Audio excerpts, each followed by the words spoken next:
Assalamualaikum warahmatullahi wabarakatuh.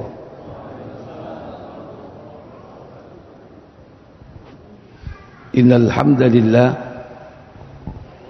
nahmaduhu wa nasta'inuhu wa nastaghfiruh wa na'udzu billahi min sururi anfusina wa min sayyiati a'malina. Man yahdihillahu فلا مضل له ومن يضلل فلا هادي له وأشهد أن لا إله إلا الله وحده لا شريك له وأشهد أن محمدا عبده ورسوله لا نبي بعده. اللهم صل وسلم وبارك على نبينا محمد صلى الله عليه وعلى آله وأصحابه wa man tabi'ahum bi ihsanin ila yaumiddin, amma ba'd. Bersyukur kita kepada Allah atas nikmat yang Allah berikan kepada kita pada malam ini, diberjumpakan kita dalam keadaan sehat wal afiyah.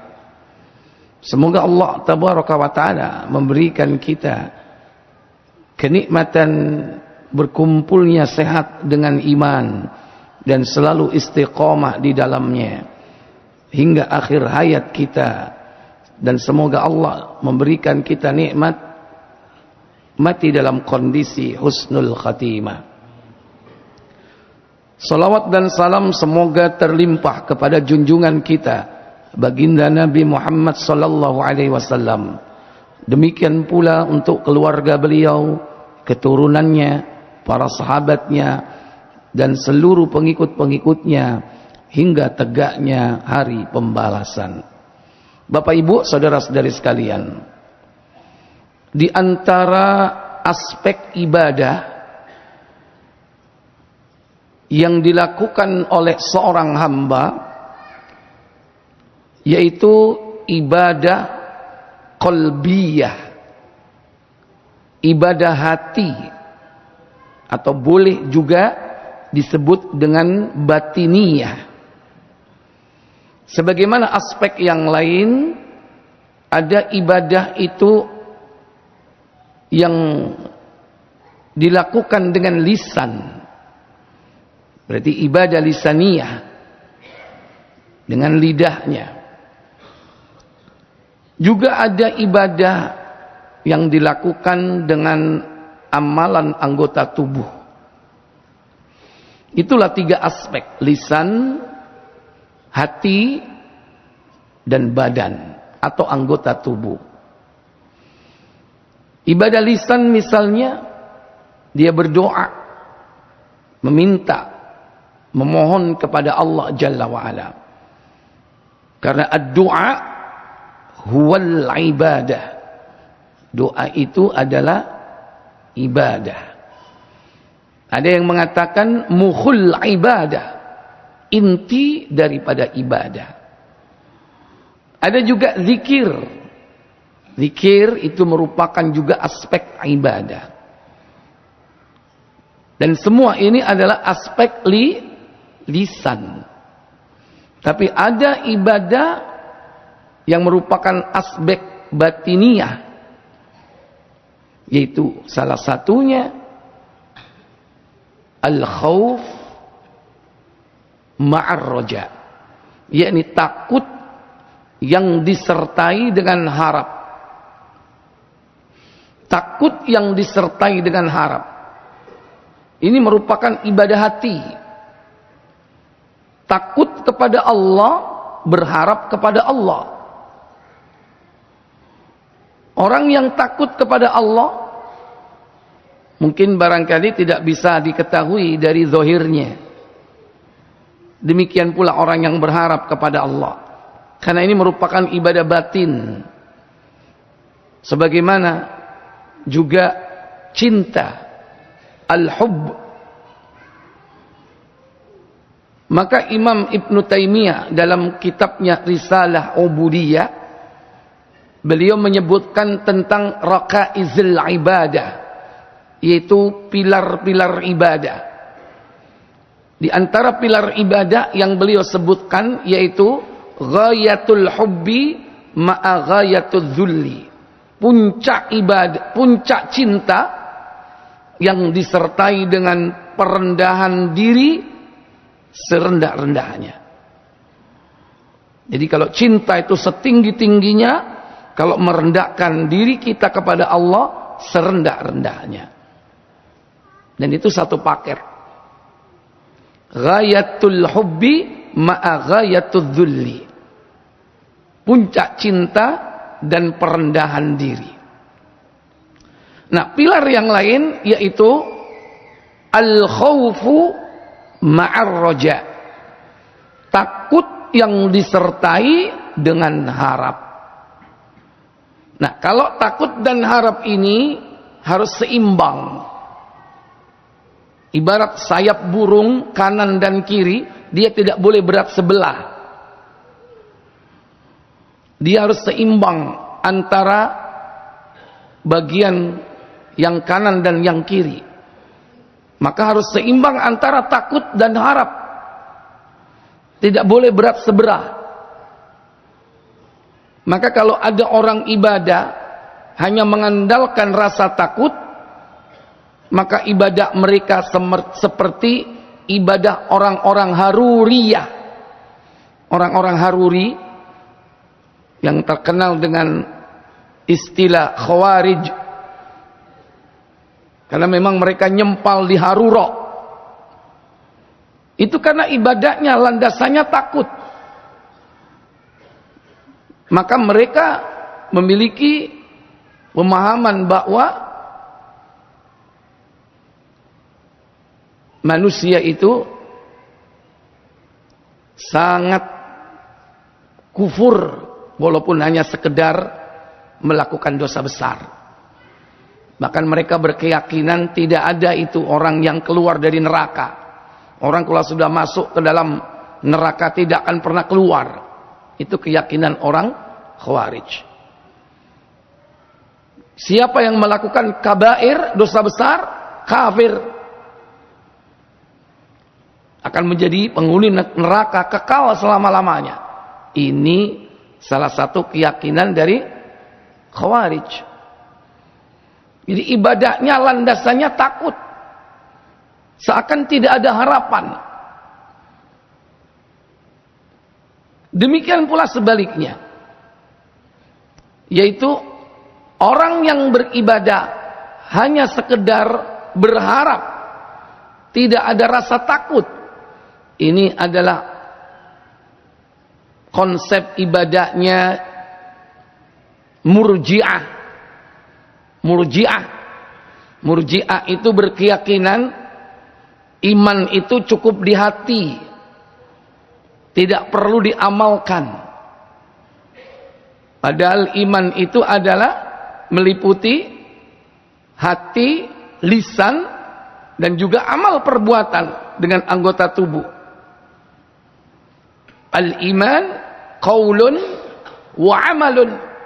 Iman itu ucapan dan perbuatan, yang semua itu dilandasi dengan keyakinan di dalam hati. Itu ahlus sunnah wal jamaah. Tapi kalau Murji'ah tidak, iman cukup di dalam hati. Sekali beriman, iman selamanya. Makanya orang Murji'ah, mereka menganggap imannya para nabi sama dengan iman orang awam. Pokok dia beriman, dia pasti masuk surga. Tidak dirinci apa konsekuensi dari iman itu. Ini Murji'ah. Yang satu ekstrim kiri, yang satu ekstrim kanan. Terserah, dibalik juga boleh. Endi sing tangan, endi sing kiwa. Tapi dua-duanya ini kutub yang bertolak belakang.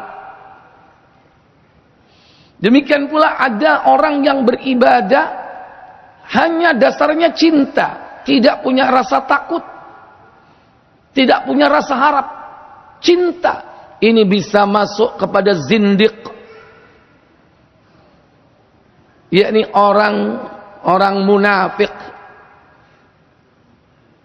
di mana mereka menganggap bahwa manusia itu tidak perlu berharap surga, tidak perlu berharap mendapatkan kenikmatan akhirat berupa jannah yang dijanjikan Allah. Demikian pula manusia itu tidak perlu takut kepada neraka. Sehingga statement, ucapan mereka yang terkenal bahwa saya beribadah tidak berharap surga dan aku meninggalkan maksiat bukan karena takut neraka, tapi aku beribadah semata-mata karena cinta. Kalau seandainya Allah memasukkan aku ke dalam neraka, asal Allah ridho, aku rela. Kono wong mlebu neraka Allah ridho. Ini bualan-bualan mereka. Ikhwatal iman, azani Allah wa iyyakum. Ahlus sunnah wal jamaah memadukan semua itu. Ibadah itu dasarnya cinta. Ibadah itu dasarnya harap dan takut atau takut dan harap. Maka ibarat burung lengkap dengan kedua sayapnya, dia terbang tinggi dengan arah yang jelas karena dia punya kepala. Kepala itulah ibarat cinta. Manuk miber gak duwe ndas. Tahu tujuannya kemana? Enggak jelas. Tapi kan belum pernah kan ada manuk tanpa kepala bisa terbang. Belum pernah ada. Ibaratnya seperti itu. Demikian pula burung terbang, kalau sayapnya tidak seimbang, dia tidak akan bisa terbang dengan baik. Ikhwatal iman, azani Allah wa iyyakum. Maka cinta, takut, harap itu adalah ibadah qalbiyah, ibadah hati. Dalam kesempatan ini kita akan bahas yaitu tentang al-khawfu ma'ar raja, yaitu takut yang disertai dengan harap. Bapak Ibu, saudara-saudari sekalian yang dirahmati Allah Jalla wa Ala. Kita ini diperintah oleh Allah takut. Yaitu takut kepada Allah. Itu adalah inti dari rasa takut. Sekalipun nanti rincian dari takut itu banyak. Takut akan siksa Allah, takut akan ancaman Allah, takut akan kebesaran Allah. Banyak wujud rincian takut kepada Allah itu. Dan takut seperti ini adalah takut yang syar'i. Dan takut kepada Allah itu takut dalam segala hal. Sekalipun manusia itu diberikan tabiat rasa takut, selama takut itu rasional, logis, bisa diterima. Tapi kalau tidak, takut seperti itu salah alamat. Maka kita tidak boleh takut kepada makhluk yang tidak logis. Kenapa kita harus takut? Kenapa kita harus mewujudkan takut kita kepada makhluk yang tidak layak ditakuti? Apalagi tidak rasional.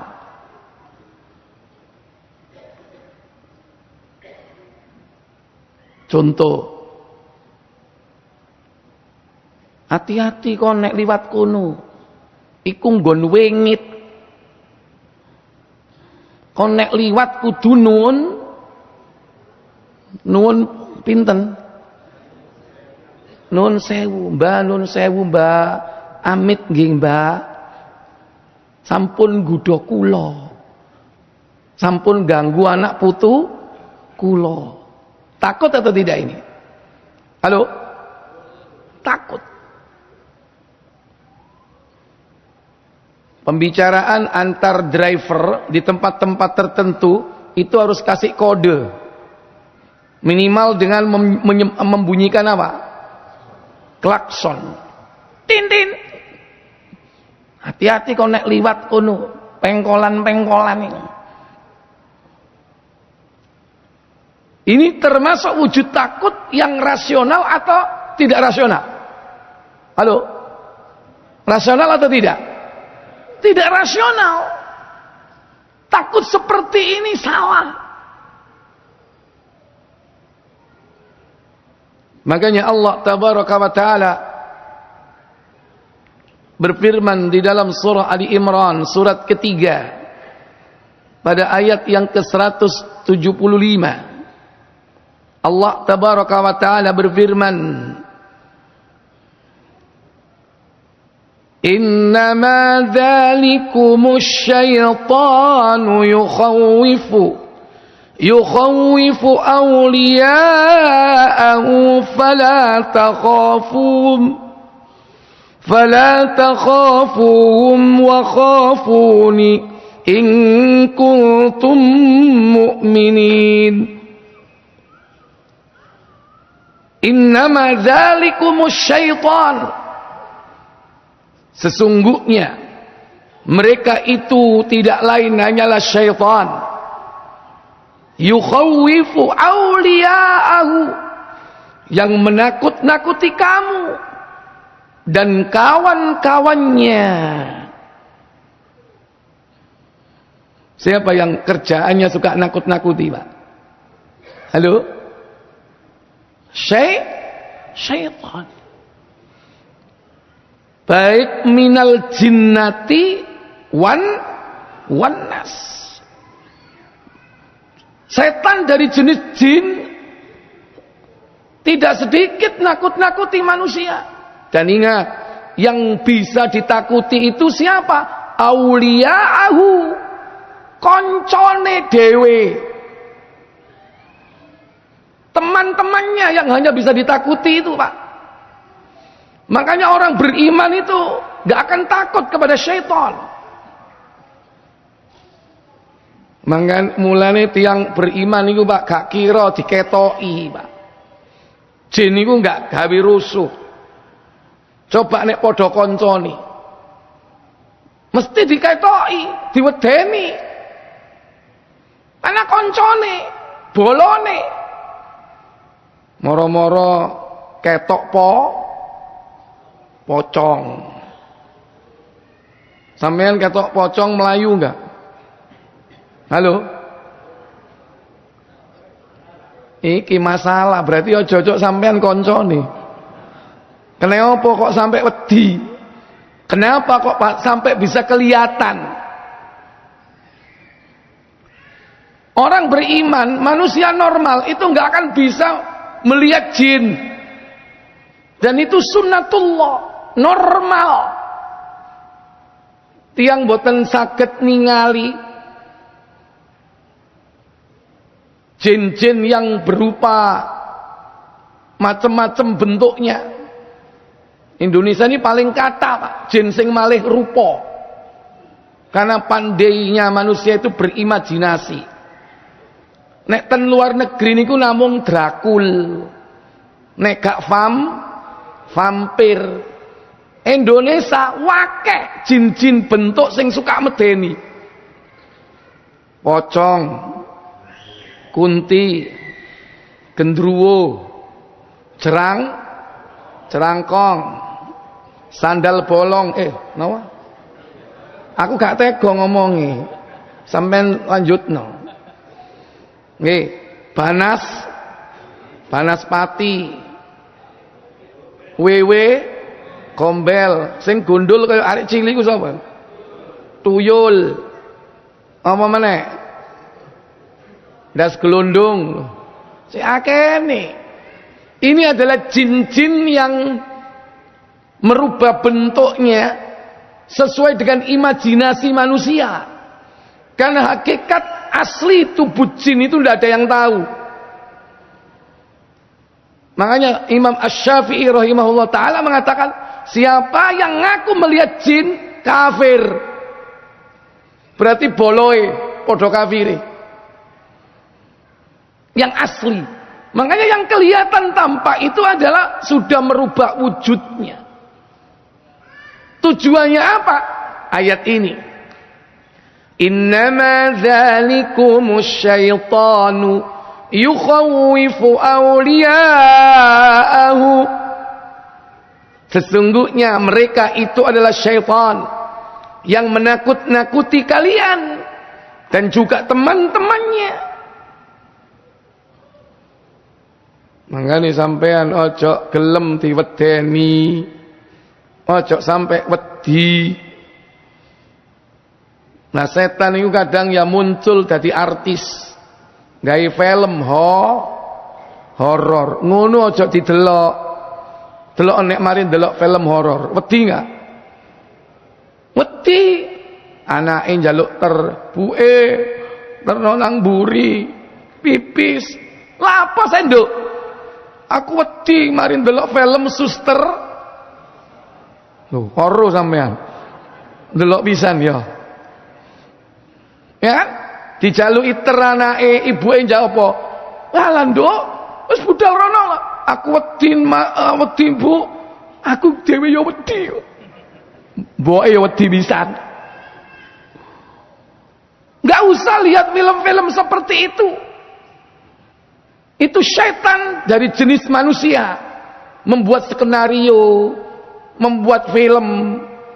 Walaupun tujuannya untuk entertainment, hiburan. Tapi enggak ada manfaat. Bahkan dapat melemahkan iman. Manusia yang normal itu tidak akan pernah dilihati, ditampai, diketoi sing jenenge jin.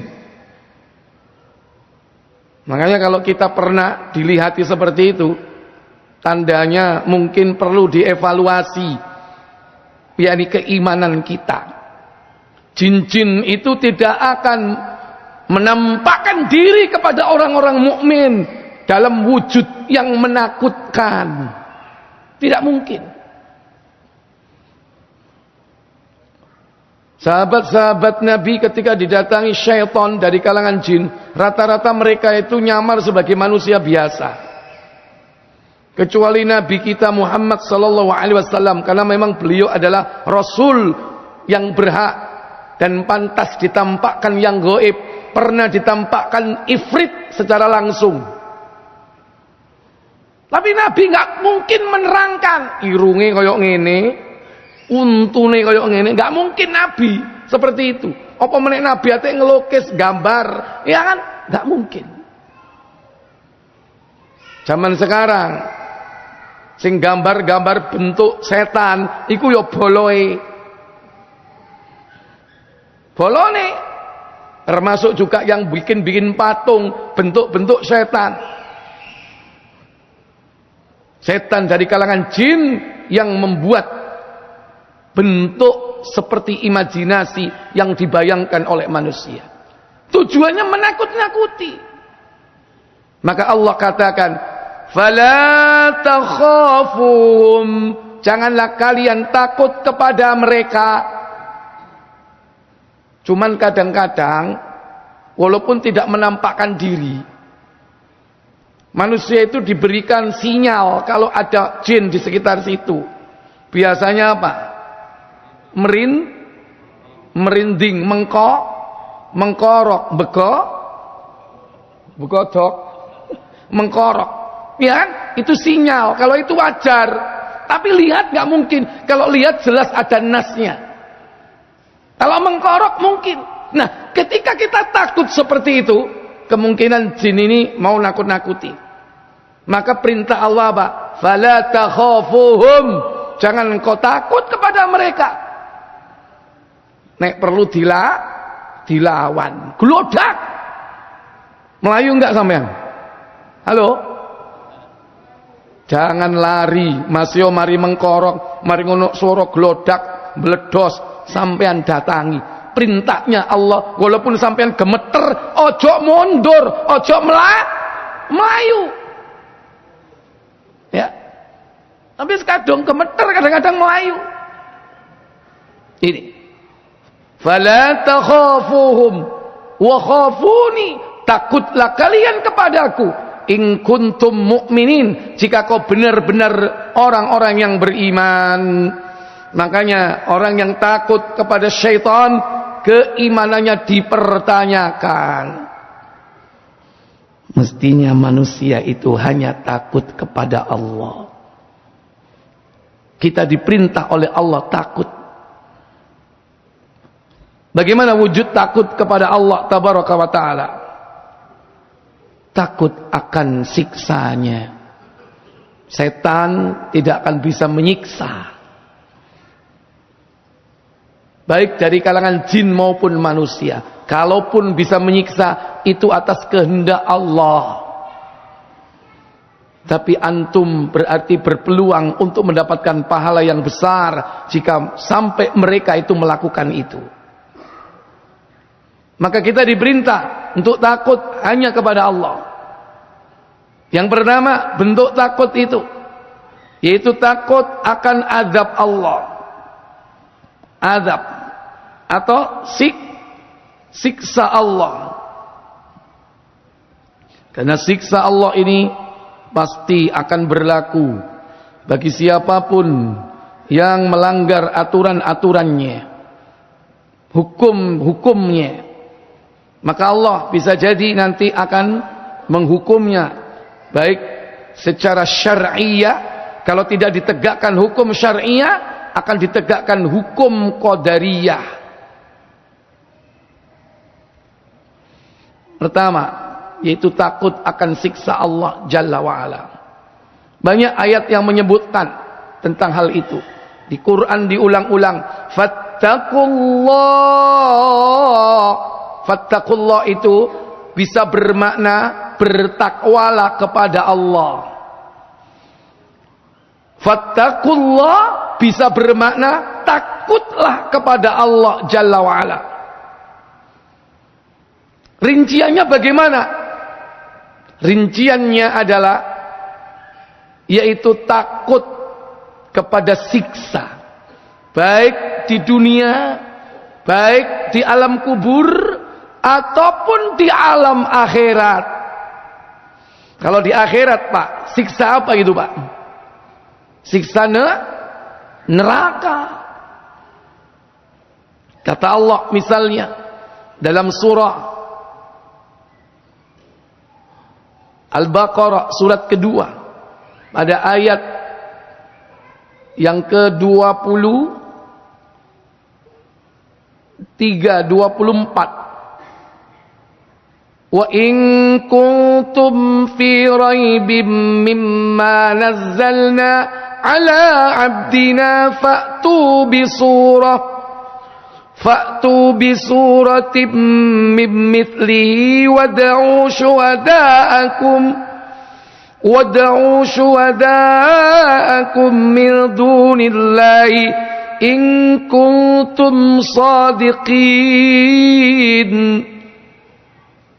Dan jika kalian masih dalam keraguan tentang Al-Quran yang kami wahyukan kepada hamba kami, yaitu Muhammad, fa'tu bi surah, maka datangkanlah satu surah seperti Al-Quran, in kuntum sadiqin, jika kalian memang benar. Maka ayat berikutnya, fa illam taf'alu wa lan taf'alu fattaqun nar allati waquduha an-nas wal hijara u'iddat lil kafirin. Fa illam taf'alu, jika engkau tidak mampu melakukannya, walan taf'alu, dan pasti kau tidak akan mampu membuatnya, fattaqun nar, maka takutlah kalian kepada neraka. Ini salah satu contoh kita diperintah takut kepada Allah. Salah satu rinciannya takut kepada neraka. Jenengan takut nggak sama neraka, Pak? Kok mek titik rek? Liane ya apa liane? Pak, jenengan ajri ten neraka napa mboten? Jangan sampai neraka iku urusan buri. Sing penting saiki. Urusanku. Mbekan neraka mulai enak disiksa kepethuk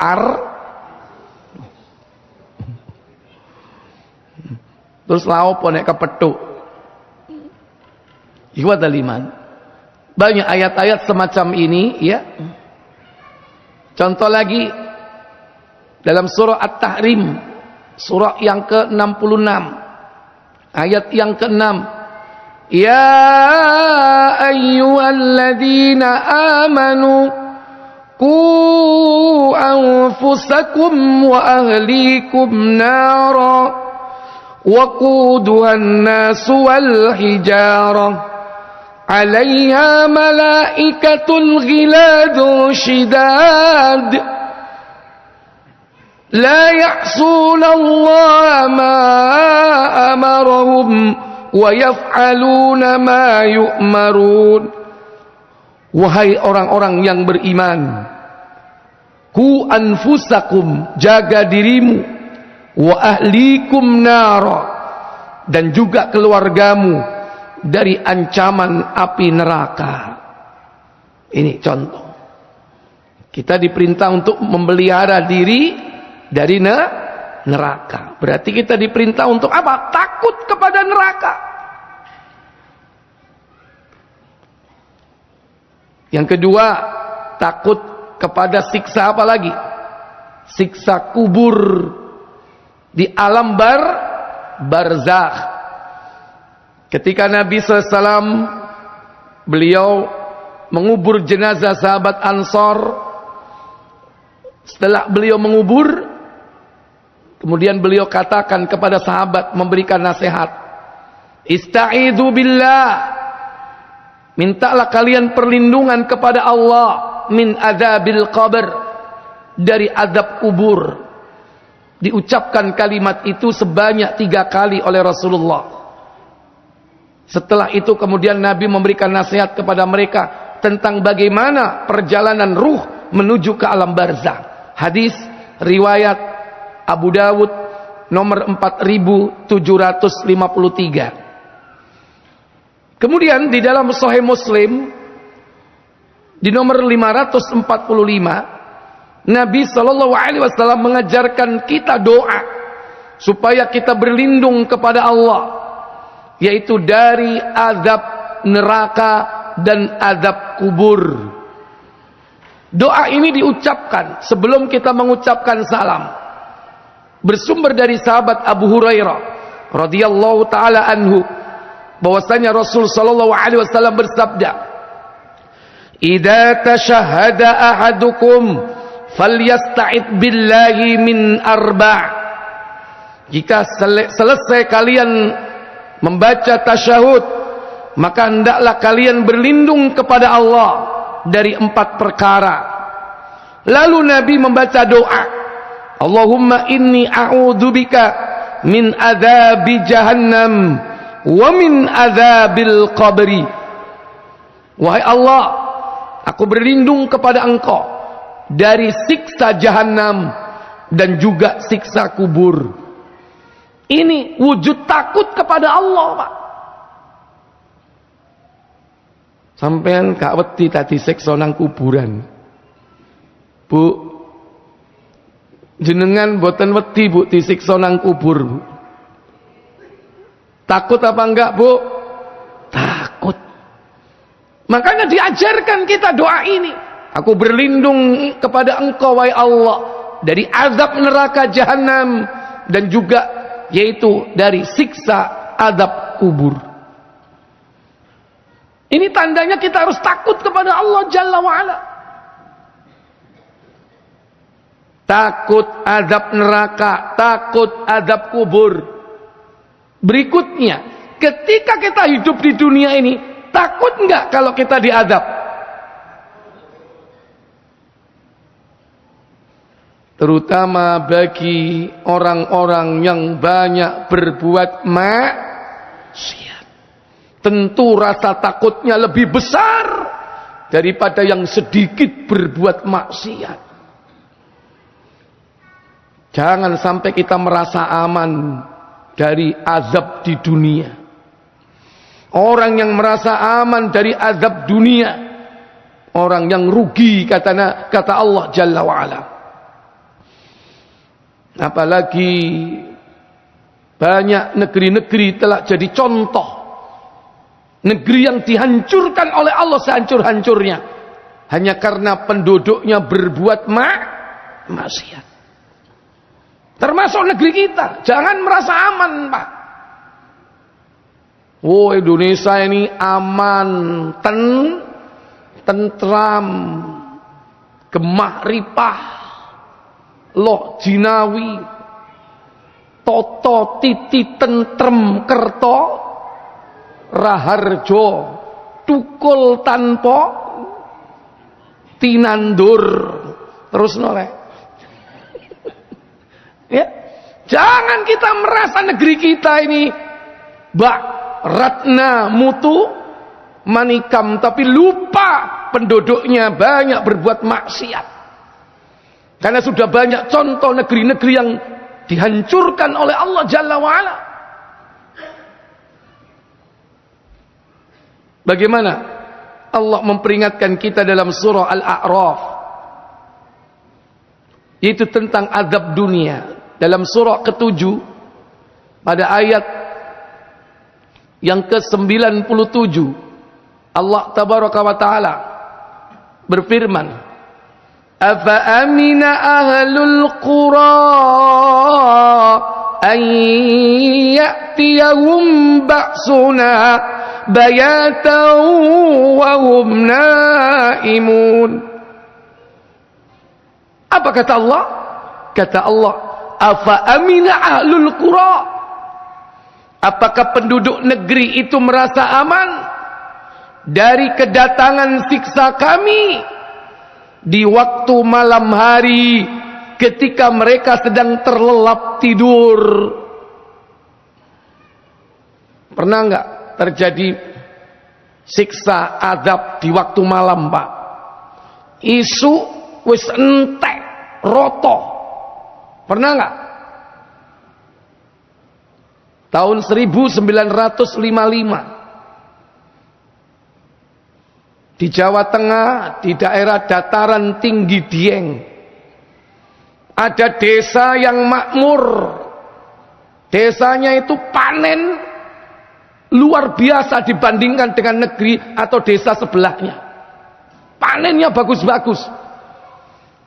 Tapi penduduknya, Pak, hobi berzina dan homo. Desanya namanya Legetang. Sampean kok mulai bukaan YouTube tulisan Legetang, lak muncul. Tahun 1955 desa itu habis. Di dekatnya ada gunung, yang puncak gunung itu di malam hari itu ditimpakan di desa itu, Pak. Malam itu hujan deras. Mereka yang bersaksi bahwa terjadinya itu di malam itu semalam hujan deras dengan petir, gelodok. Orang nggak berani keluar, Pak. Itu tetangga desa yang cerita. Begitu pagi hari, desa itu terkubur tanah. Dan dilihat gunung pocoknya hilang, Pak. Dan di tempat itu kemudian dibangunlah monumen peringatan. Sampai sekarang, Pak. Ini contoh. Dan hal-hal yang seperti itu sudah pernah. Perbuatan-perbuatan maksiat itu juga pernah dihancurkan oleh Allah para pelakunya di negerinya. Seperti tahun 79 Masehi. Di negeri yang bernama Pompei di daerah Italia, podo ahli zina, ahli homo dihabiskan oleh Allah, terkubur, yaitu abu vulkanik, di mana gunung yang ada di situ meletus namanya Gunung Vesuvius. Dintekno Pak, dikubur kota Pompei itu, padahal peradabannya modern. Saat itu lagi maraknya para gladiator mengadu manusia. Itu kan sejarahnya di situ. Mereka diadu di Koloseum. Sama seperti dulu zamannya siapa? Umatnya Nabi siapa? Sing dintekno gara-gara hombreng. Kaumnya Nabi Lut. Ini Pak. Habis Pak. Demikian pula kata Allah tabaraka wa ta'ala, afa amina ahlul qura an ya'tiyahum ba'suna duhaw wa hum yal'abun. Apakah penduduk suatu negeri itu merasa aman dari kedatangan siksa kami di waktu duha, ketika matahari naik 1 penggala, sementara mereka sedang bermain-main? Nek mau bengi saiki isu wayai sengenge mulai muncul, matahari terbit waktu duha, terjadilah azab. Tahun 2004 di pinggir pantai di kota Aceh muncullah gelombang setinggi pohon kelapa. Tsunami. Tahun 2004 tanggal berapa? Saya ingat 26 Desember. Kenapa Allah turunkan azab? Karena tidak ada yang menegakkan hukum syar'i, maka Allah turunkan hukum qadari. Hukum syar'i itu apa? Mencuri, potong tangan. Minum khamr, cambuk. Zina, cambuk, diasingkan setahun. Nek sik Joko mbek perawan. Tapi nek wis rabi, rajam sampai mati. Ketika hukum ini tidak ditegakkan, Allah turunkan hukum qadariyah. Apa? Azab atau siksa. Dan kalau azab atau siksa ini diturunkan, hukum qadariyah, sing gak melok-melok kenek kabeh. Tapi kalau hukum syar'i ditegakkan, yang dihukum cuman yang berdosa, yang melakukan. Tapi kalau hukuman Allah diturunkan, kuwabe dintekno kabeh. Ikhwatal iman. Maka jangan kita merasa aman. Kalau Allah katakan awa amina ahlul qura, apakah penduduk suatu negeri itu merasa aman? Kalau bahasa kita apa? Apa kon gak wedi? Apa kau tidak merasa takut? Dengan bahasa yang indah Allah katakan awa amina ahlul qura, apakah penduduk suatu negeri itu merasa aman? Maka Allah katakan pada ayat berikutnya, yakni afa aminu makrallah fala ya'manu makrallahi illal qaumul khasirun. Afa aminu makrallah, maka apakah mereka merasa aman dari datangnya azab Allah yang tiba-tiba dan tidak terduga? Fala ya'manu makrallah, maka tidaklah merasa aman dari azab Allah melainkan orang-orang yang rugi. Maka Bapak Ibu saudara sekalian, jangan merasa aman dari azab Allah. Seorang mukmin wajib punya rasa takut akan siksa Allah. Apa menek Surabaya, tonggone Lamongan, Gresik, Sidoarjo, banyak enggak tempat-tempat maksiat, Pak? Halo? Bahkan katanya terbesar di mana? Di Asia Tenggara. Nek Amerika itu Hollywood, nek India Bollywood, nang kene ana Dollywood. Tutup. Wis tutup. Iku lak lawang ngarepe. Kon gak karo lawang mburiye ta. Aja nuduh aku kok lho jarine. Lho aku rutin rono ngisi pengajian kok. Nek sampean lha apa blakrak rono? Gak ono alat pertanian dodol mes nang ngono gak ono. Aku ngaji nang Doko Kupang ya liwat kono. Ya tidak seramai zaman dulu. Tapi sekarang kan lain bentuknya. Nek biyen offline saiki koro. Ya Allah. Jangan merasa aman dari azab Allah Jalla wa'ala. Maka orang yang takut akan azab Allah, akan keperkasaan Allah, akan kebesaran Allah Tabaraka wa Ta'ala, maka dia akan menahan diri dari berbuat maksiat. Kata Allah Tabaraka wa Ta'ala di dalam surah An-Nazi'at, surah yang ke-78,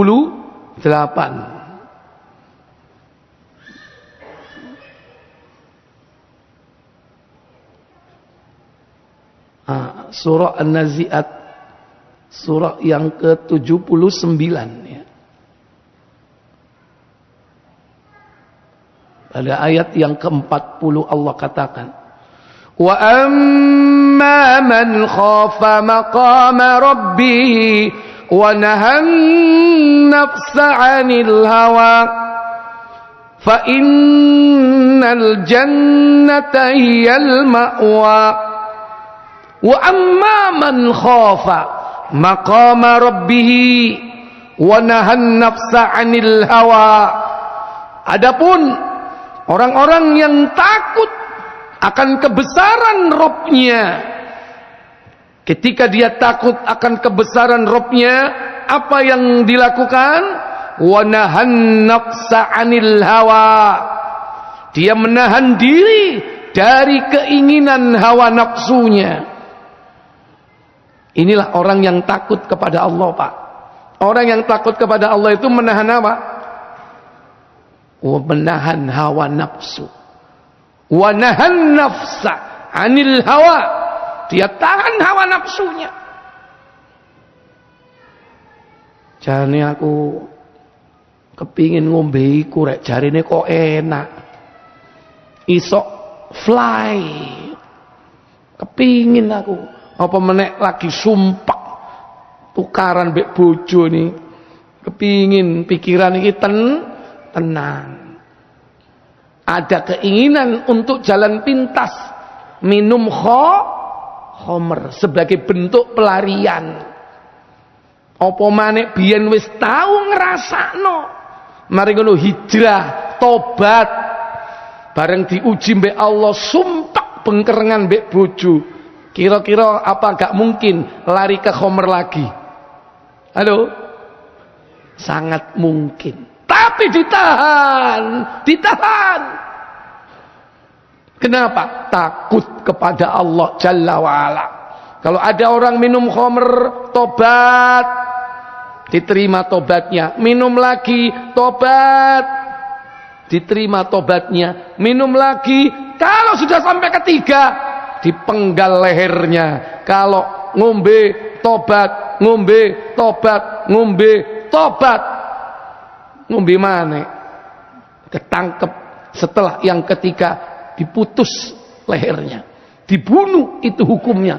Dan nanti di akhirat dia akan diminumi dengan tinatul khobal, apa di neraka jahanam, yaitu perasannya ahli neraka.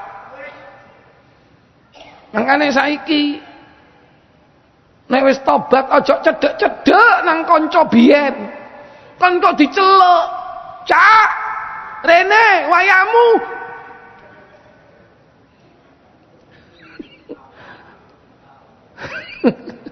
Aku gak tahu rek. Iku jarene ngono. Hati-hati. Makanya kata Allah apa?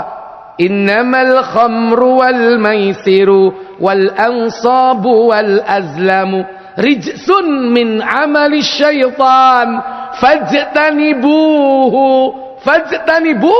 jauhi.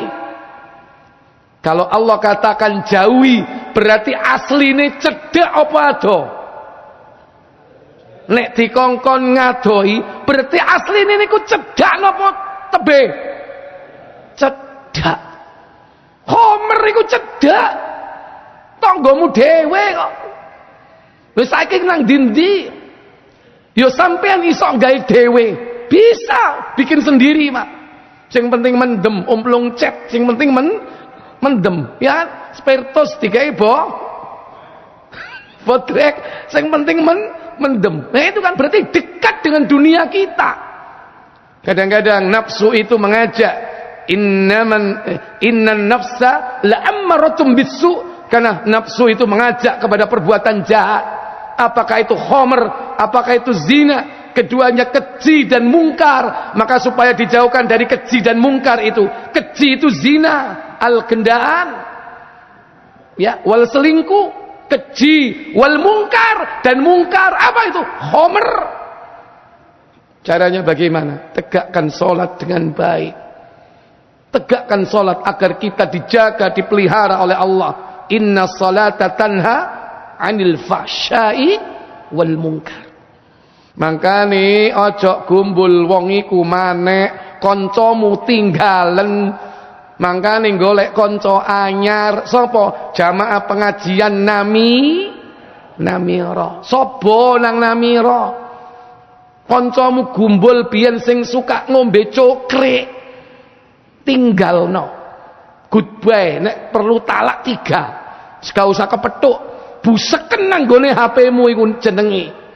Ustaz tak busek tapi saya apal Ustaz. Iku sing repot. Soalnya suka dadi bandar deh. Ikhwatul iman. Takut kepada Allah tabaraka wa taala. Takut akan siksanya. Bapak Ibu saudara sekalian. Inilah takut tingkat rendah. Takut paling dasar. Tapi ada takut yang tertinggi. Orang takut karena dia banyak berbuat maksiat. Wajar dong. Karena siksa mengancam dia. Tapi bagaimana takut? Yang merupakan tingkat tertinggi dari takut semua itu. Itulah takutnya para salafus saleh. Itulah takutnya para sahabat Nabi. Yaitu takut kalau amalnya tidak diterima. Inilah takut yang terbaik. Karena sahabat Nabi itu sudah beres. Dari urusan maksiat sudah kelar. Sahabat Nabi nggak ada yang melakukan dosa besar. Kalaupun dia melakukan, segera tobat dan dibersihkan lagi. Sampai Allah kemudian memanggil mereka dengan julukan radhiyallahu anhum. Allah ridho kepada mereka. Makanya ketika turun ayat, orang-orang yang memberi dengan apa yang mereka berikan, tapi hati mereka takut. Inilah yang menjadi pertanyaan Aisyah radhiyallahu taala anha.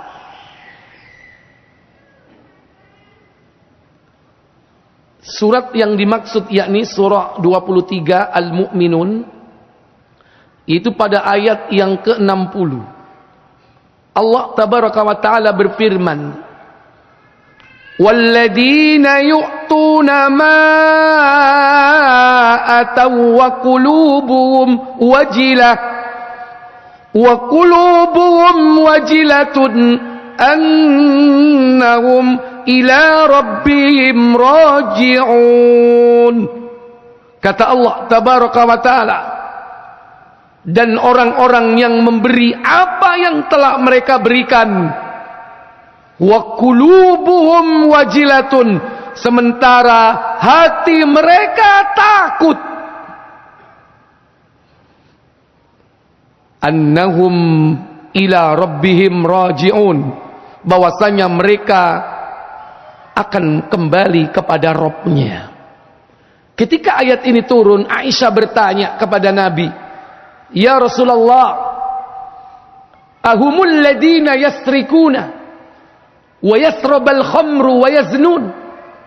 Wahai Rasulullah, apakah mereka ini adalah orang yang mencuri? Apakah mereka adalah orang yang minum khamr? Ataukah mereka orang yang berzina? Mencuri, dipotong tangannya. Minum khamr, dicambuk 80 kali. Zina, dirajam sampai mati. Apakah mereka itu orang-orang yang melakukan ini? Apa jawab Rasulullah? Diterangkan dalam tafsir Ibnu Katsir tentang ayat ini.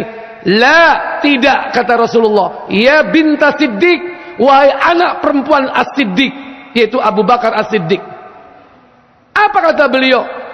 Humul ladina yusalluna wa yasumuna wa yatasaddaquna. Mereka adalah orang-orang yang sholat, orang-orang yang puasa, orang-orang yang bersedekah. Walakin, akan tetapi, hum yakhafuna alla yaqbalu a'malahum. Mereka adalah orang-orang yang takut kalau amalnya tidak diterima oleh Allah tabaraka wa ta'ala. Inilah takut tertinggi. Dia bukan takut disiksa, bukan takut karena dia berbuat dosa. Kenapa? Mereka sudah bersih dari berbuat dosa besar, tapi takut kalau amalnya tidak diterima. Ini juga menjadi ketakutan kita, para bapak saudara sekalian. Dan inilah ibadah kepada Allah.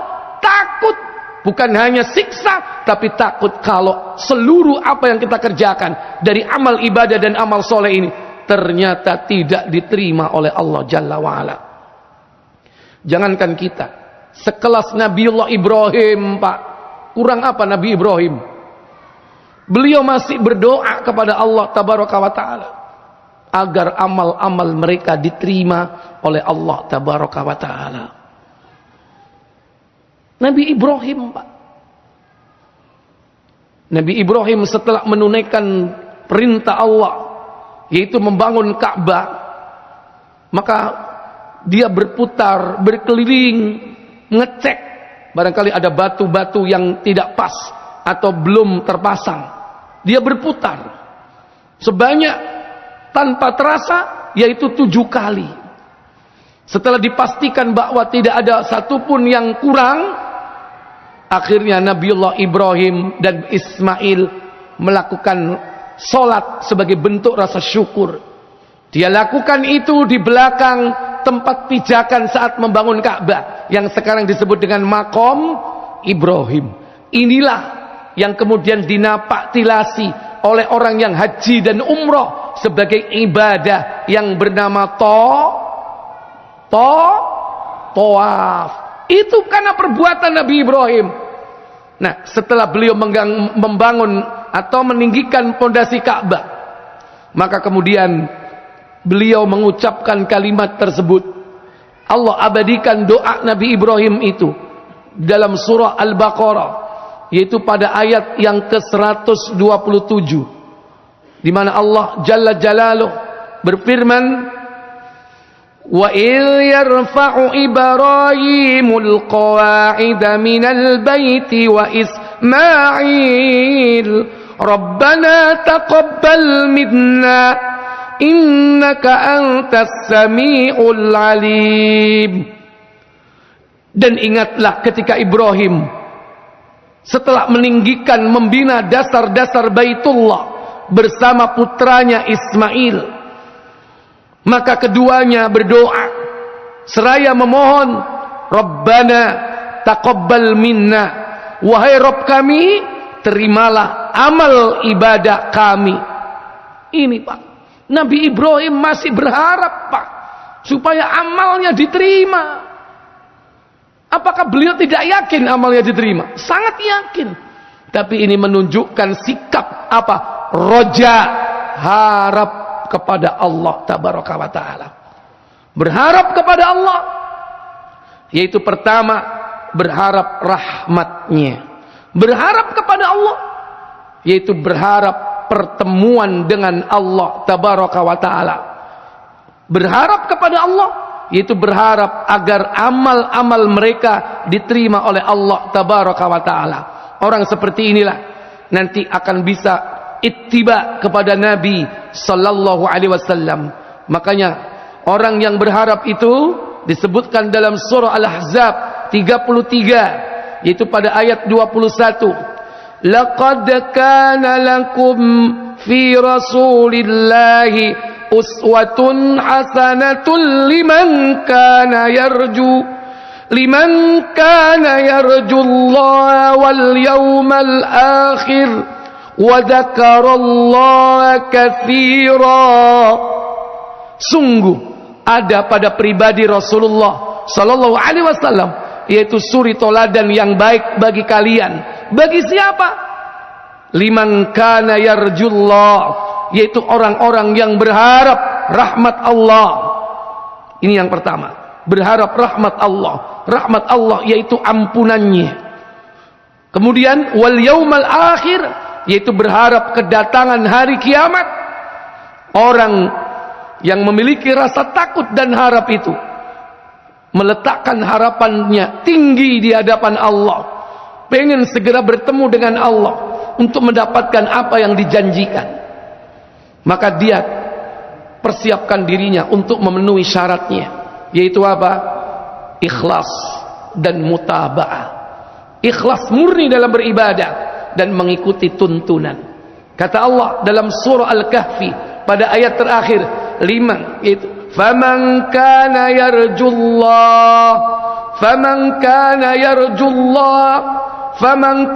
yarju liqa'a rabbi falyamal amalan salihan fala yusyrik biibadati rabbih ahada.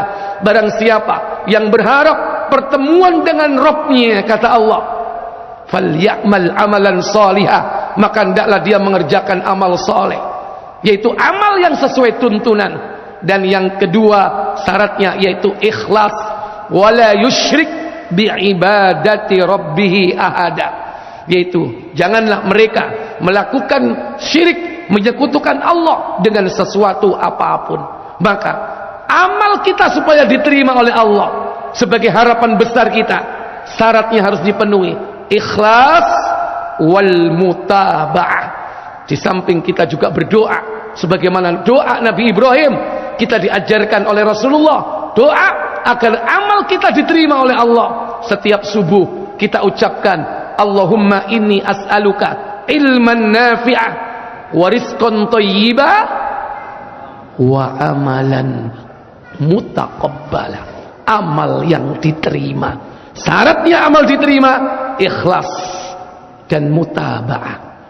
Semoga Allah Jalla wa'ala memberikan kita kemudahan, mendapatkan karunia dari Allah Jalla wa'ala, taufik dan hidayahnya selalu, agar kita tetap istiqomah di dalam rasa takut dan harap kita kepada Allah Tabaraka wa Ta'ala. Mungkin ini yang bisa saya sampaikan Bapak Ibu Saudara sekalian. Semoga bermanfaat untuk kita semua. Kita tutup dengan kafarat majlis. Subhanakallahumma wa bihamdik, asyhadu an la ilaha illa anta, astaghfiruka wa atubu ilaik. Wassalamualaikum warahmatullahi wabarakatuh.